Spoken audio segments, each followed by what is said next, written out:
Ah, yes, northern Minnesota, where the air is crisp and clean and the trees are abundant. I wonder if the forest is going to have anything to do with today's adventure. And yes, it does. Welcome to Forest History Center in Grand Rapids, Minnesota. This is all part of the Minnesota Historical Society, and today we are going to learn all about a huge industry in northern Minnesota, and that is the logging industry.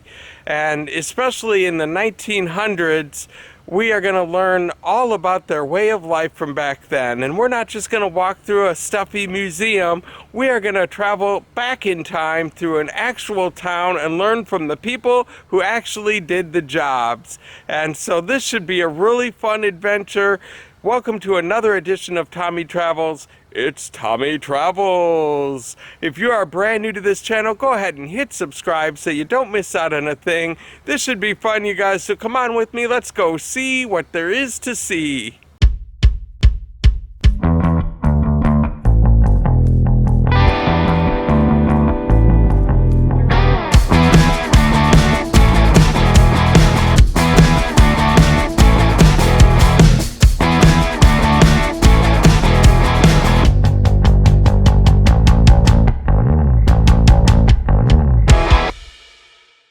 And the Forest History Center business hours are Tuesday through Saturday from 10 to 5.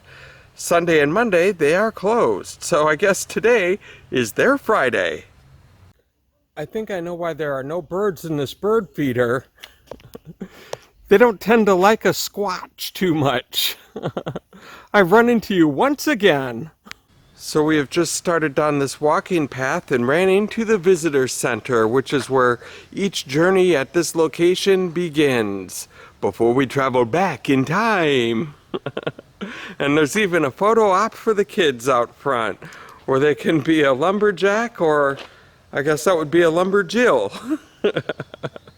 Here's a look at where we came into the visitor center, and you can see the times start on the bottom of the hour for tour time, so we have a little time to kill, and they have a little check-in area and a gift shop back here, and then different little museum exhibits with all sorts of things to check out as we wait. Here is a sneak peek of what we're in for today. This is a map of the logging camp, and it gives us an idea of some of the things that are on this adventure. There's a blacksmith shop, a filer shack, cook camp, sleeping camp, even an outhouse. I don't think we'll be spending too much time there, though. And then there's going to be characters from that era that are going to tell us all about what the times were like back then. This should be really fun. And like any good museum that's part of the Minnesota Historical Society, they have interactive exhibits. And we get to step right into the front cab of a semi, which I've never actually done before, not in a real one. This gives us a little look at what it's like to drive the lumber down the road. And there's a little film playing of some people out there working the lumber on the Mississippi. But this is cool. I've never actually sat in a semi before, and now I feel like I'm on BJ and the Bear all of a sudden. If you got that BJ and the Bear reference, leave a comment below. I am old. And they even have a John Deere tractor that you can step inside and work the controls. I've never stepped inside of one of these either. This should be interesting. Let's take a look. And you can sit down. Oh, this is comfy. Look, you can just work these controls and push the buttons, all sorts of things to maneuver around, and then you can see what you're doing by the movie playing right in front of you. So this is one of those machines operating. Gives you an idea of what you're doing. In the mid-70s, Blandon donated the land to the Minnesota Historical Society. And so in the mid-70s, or late 70s, I mean, there's a big storm in one of the state parks. I'm not sure which one. But anyway, they gathered up a bunch of the trees, they brought them over here, and they built a replica of a logging camp out of the year 1900. So the camp we're going to go to is just like what you'd see in 1900. And the camp is Northwood Logging Company, Camp 1. They have 4 camps, but we're going to go to the first one. And it's about a 30-mile walk for 2 days, so everybody brought their walking shoes. And it's going to be December 15th when we get down there, so some of you might need some long johns. Looks like you outgrew your trousers. So well, let's get heading down the toll road here. You never realized this. Okay, if you look around, you notice all the broadleaf trees like the maples, oaks, birches, that kind of thing. Now before this was logged off, it was all totally different. The habitat was so different, even the animals were different. It was mostly the big pines, the red pines, the white pines, that kind of thing, spruce. There was real small pockets of trees like this, but not much. So now, back then there was mostly woodland, caribou, moose, elk, bear. Now I don't think there's any caribou left in the state. There's very few elk. There's a few moose left around, there's some bears, but there's a lot of white-tailed deer up here now. And back then there was hardly any white-tailed deer. So anyway, just something to keep in mind on the way down there. 2 days to get here, you must be looking for a job, right? So the first thing you do is come in here to the office and talk to me. So come on in. And this is a tote sleigh. This is a sleigh that brings supplies into camp. Look at that sleigh.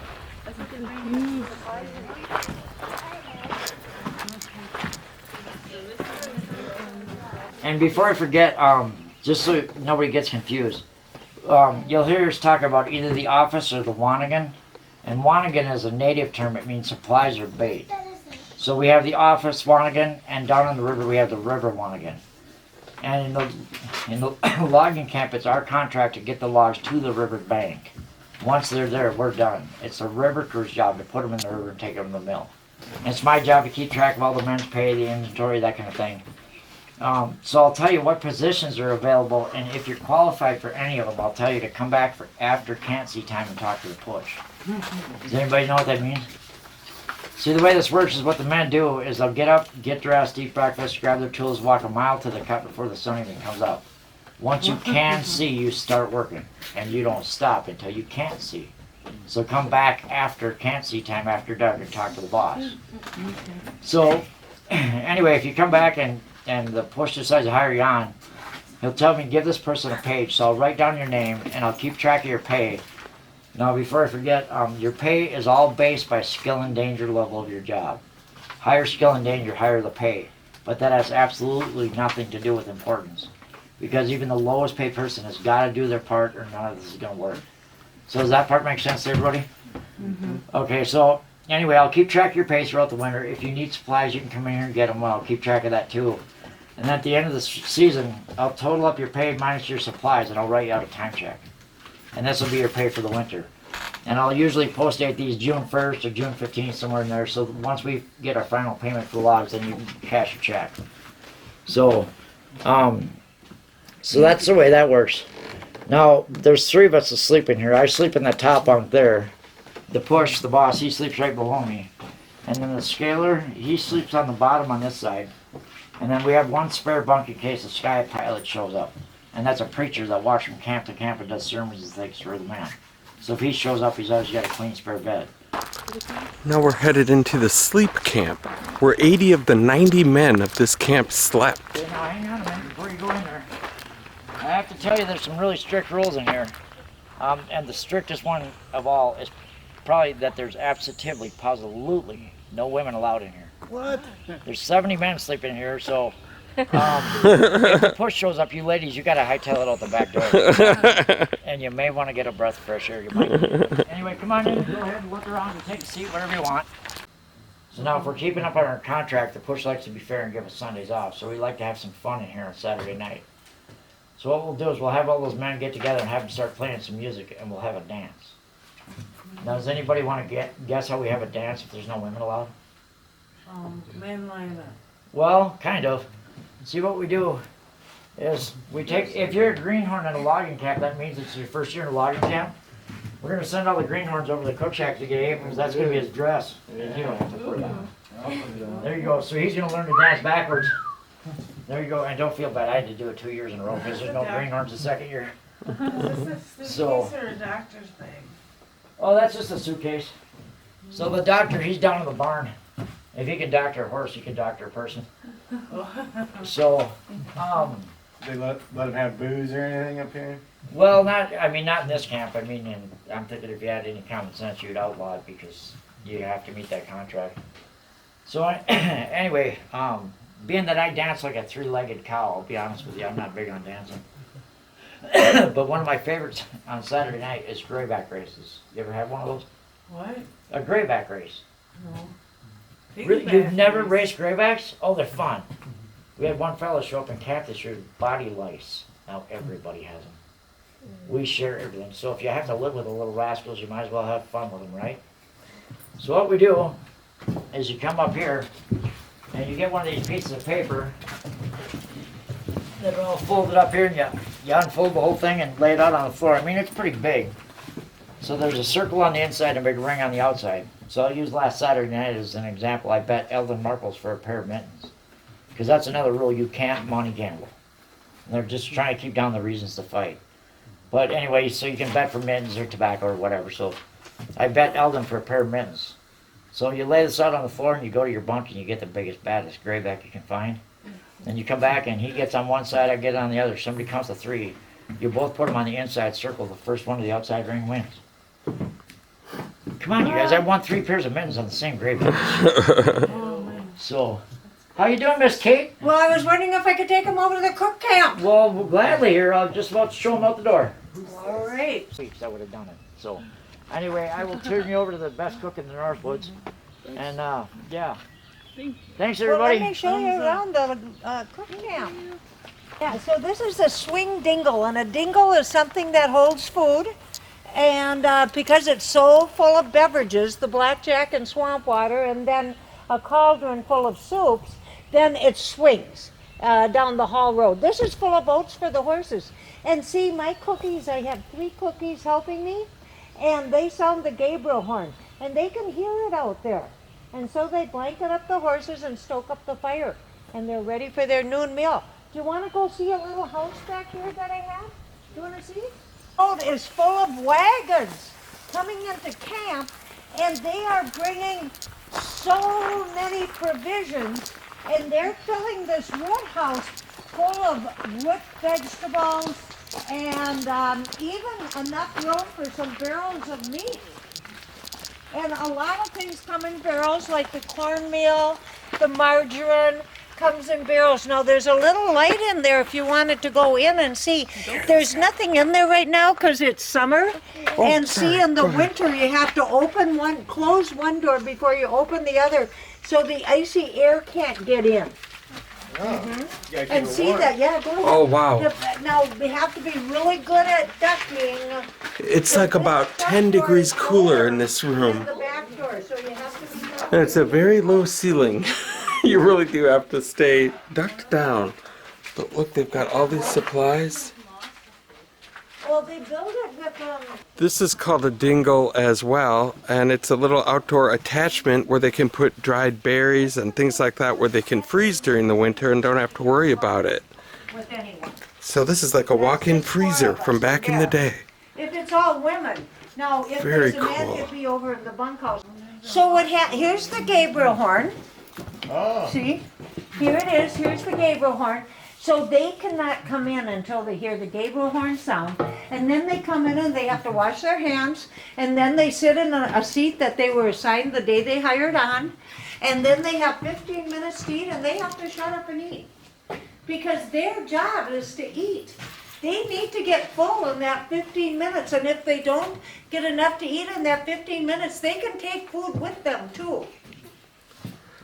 I've heard that those guys needed like 5,000 calories a day. Yes, that's correct.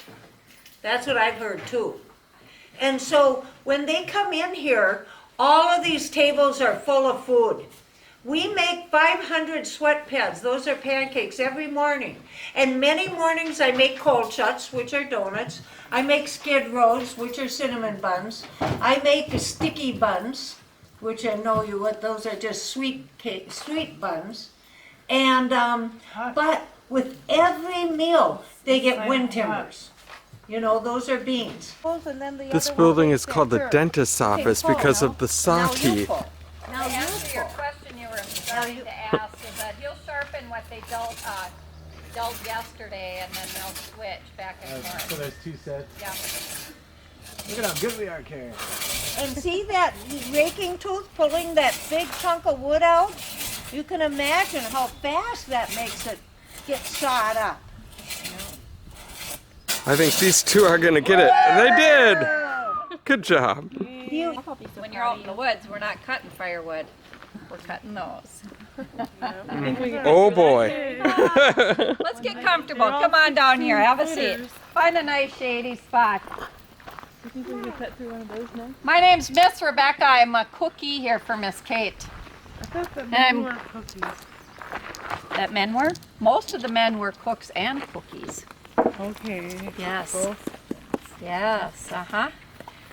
There's probably close to 20,000 in the woods this year. And out of that 20,000, maybe 200 of us are women. So not very many. Most of us are home raising children.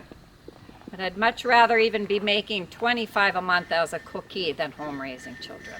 Cookie, I'm going to start about 3 hours before daylight. After the boat cook has a couple cups of blackjack, the barn boss and the teamsters wake up. And maybe you happen to Is that molasses? the coffee. Oh, coffee. Yep. And maybe you happen to bring your own horse. The company only owns 5. Or 6 teams, I should say, not So we 5, fit 6 2 teams. horses in each stall. Yep. So you got 12 on this side and 12 on the other. So you got 6 that are owned by the company. Out of 24, we need to find more horses to rent. So we get them from a broker unless you bring them up as the farmer. So you imagine being here only in the winter, ice, frozen ground, snow, you're not farming and you're bringing your horses, earning about $1 a day. And they, Now, as they a- need hay and food. Yep, as a teamster now, on a loaded sleigh like that, you're gonna make 35 a month. As a teamster getting the logs out of the woods, you're gonna make about 30 a month. So imagine coming in here and your horses now are going to be rented for anywhere between $15 to up to $25 a month. Plus you both get fed all winter. So the teamsters come down in the morning. It's a good hour or so before it's even gonna turn daylight, and they're going to brush down the horses. You're going to get them harnessed as well. The barn boss is gonna go to work and starting to feed them. Very instrumental in building this camp. Then they start putting the sleds together, and you'll notice that most of it's made of wood, and on the stress points they'll have the metal. So between the 2 of them, they're able to not only build the camp, but then after the season begins, keep it in operation, and they're instrumental then in tearing it down as well. This is the blacksmith shop. It is. Is there a cobbler? Well, you can call them that. Farrier. Well, for human boots. Horseshoes. No, not for humans. No. There is the leather work over there for the harness work though.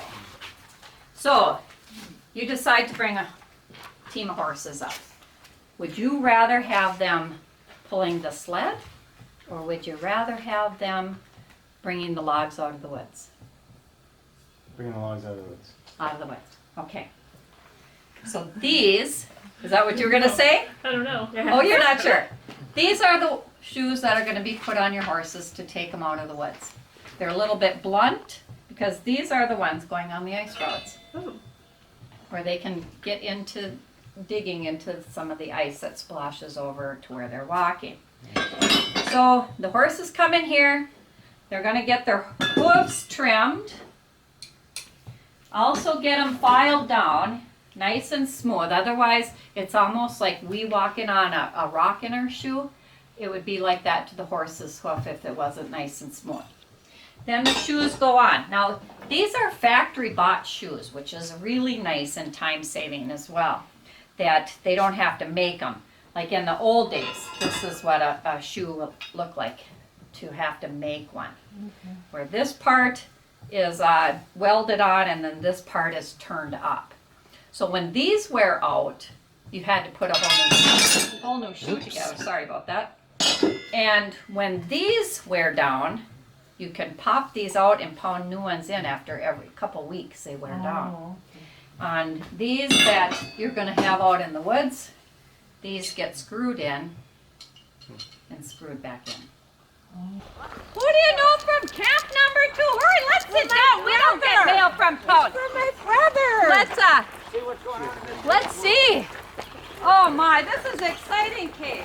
So camp Yes. number 2, who do you know from Washington? From my brother, camp number 2. Well, you sit your down and I brother. can read it to you. Aha! And find out what he's saying. Come on down, let's see the letter. My dearest sister, I hope this letter finds you well. As good health is perhaps the greatest gift that God might bestow on a man. Oh, Now, doesn't he know how to write a Oh letter? my, yes. I, on the other hand, have been suffering from a bout of dyspepsia. Oh no. Oh no, that must be a that's never belly good. robber cock. You know what he needs though? I got the perfect solution. Oh good. He needs some Dr. Fishblatt's magic elixir. Oh. This will cure about anything. It cures colic, indigestion, dyspepsia. Okay. It'll cure skull cramps, fall breath.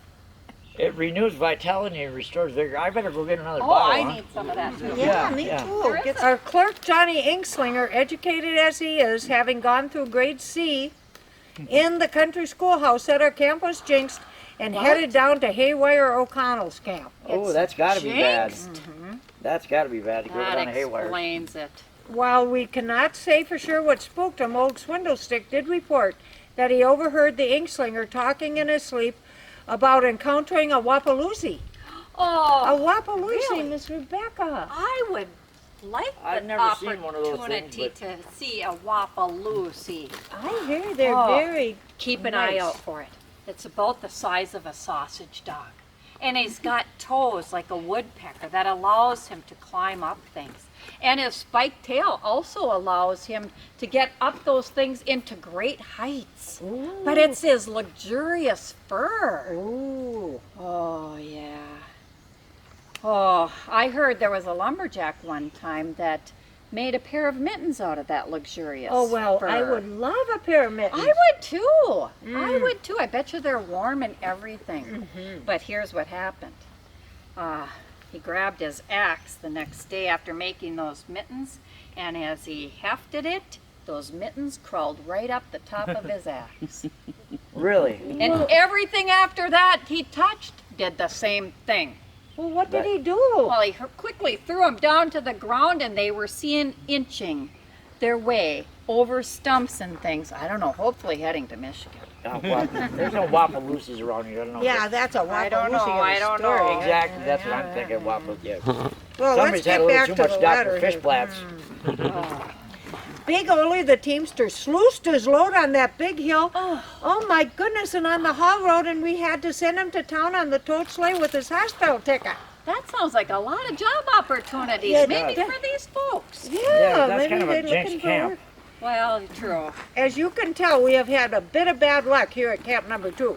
If you know anyone looking for work, especially someone who can play a tune for the Saturday night dance, please make them aware of our situation and do watch out for the Wapaloozie who might be heading your way. There's no Wapaloosies. I have it on good authority. There's not a Wapaloosie within 10. A Wapaloozie! Oh, look at it forming like you said. Oh my goodness. A Wapaloozie. Look at that luxurious. Hey, that look. I wonder if that one. And now the guided portion of the tour is over, and this little path should take us right down to the Mississippi. Or it could turn into an episode of the Blair Witch Project. I don't know which one it's going to be. Stay tuned. And so the trail led us to this area. Thank goodness it is not the Blair Witch Project. There's an old canoe there and some logs, and this is a River Wanigan. This is where lunch would be brought down to the fellas so they didn't have to go all the way back to camp to get something to eat. And what a beautiful sight this is. Right on the Mississippi River. Just wonderful views from here. Look at that. And as you can see, the door is currently locked, so we can't actually get in to look at it, but there is a window view, which we can see there's a table set up and a nice little area for guys to come in and have a quick little lunch and then get right back to work.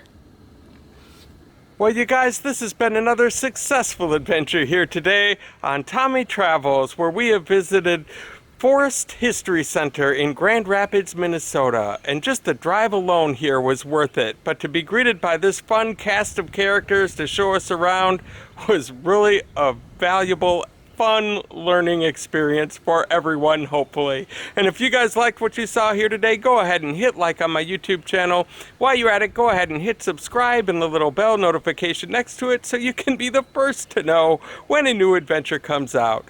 Thank you guys so much for the support that you've given me so far, and until next time, I hope to catch you on the flip side.